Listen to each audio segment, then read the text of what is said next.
This is Ready, Set, Question, where we are dedicated to building faith one question at a time. And today's question is a continuation from last week's video. Can we trust the authenticity of the Bible?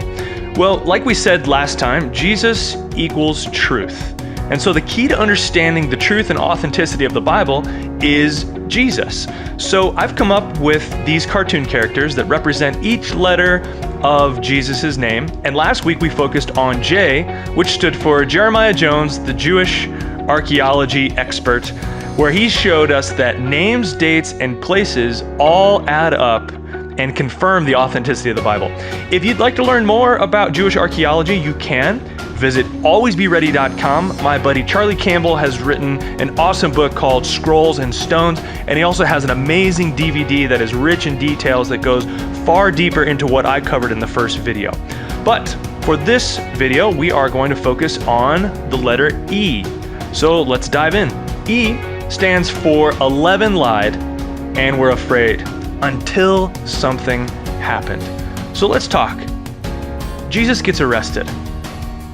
And after the arrest and the crucifixion of Jesus, the 12 disciples became 11 when Judas hung himself. Now the disciples lied and hid.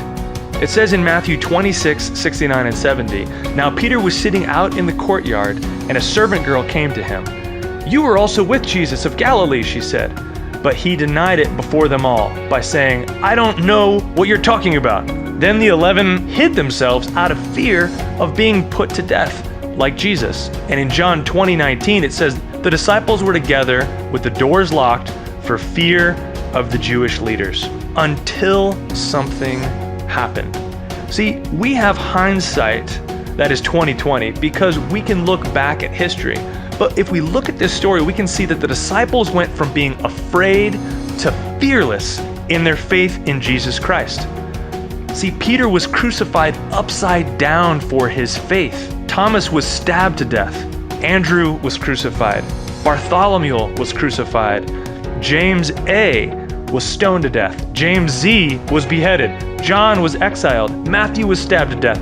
Judas and I put that on there, meaning not Iscariot, because there was another Judas. He was stoned to death. Philip was crucified. Simon was crucified.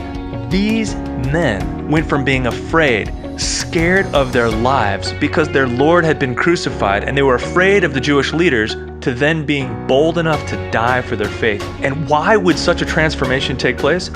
Maybe they actually saw Jesus alive. The disciples went from afraid to fearless in their faith in Jesus because they saw the risen Jesus and they were willing to sacrifice their lives for it.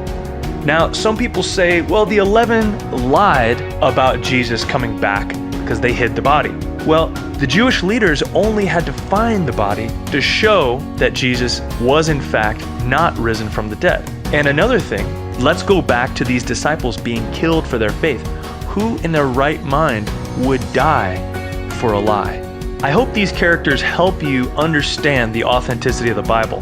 So we've covered J, we've covered E. I hope you join me next time as we explore the third letter in the name of Jesus. The authenticity of the Bible is very important, and it's equally important for us to know how to properly explain its authenticity. As followers of Christ, we have a confident hope that has been reasonably investigated that gets stronger when tested. And that spells Christ. Thank you for joining me at Ready, Set, Question, a place where we are dedicated to building faith one question at a time. Now, here's a question for you. Would you die for something that is untrue? You want to learn more? Visit my website at readysetquestion.com. And thank you so much to bensound.com for the amazing music.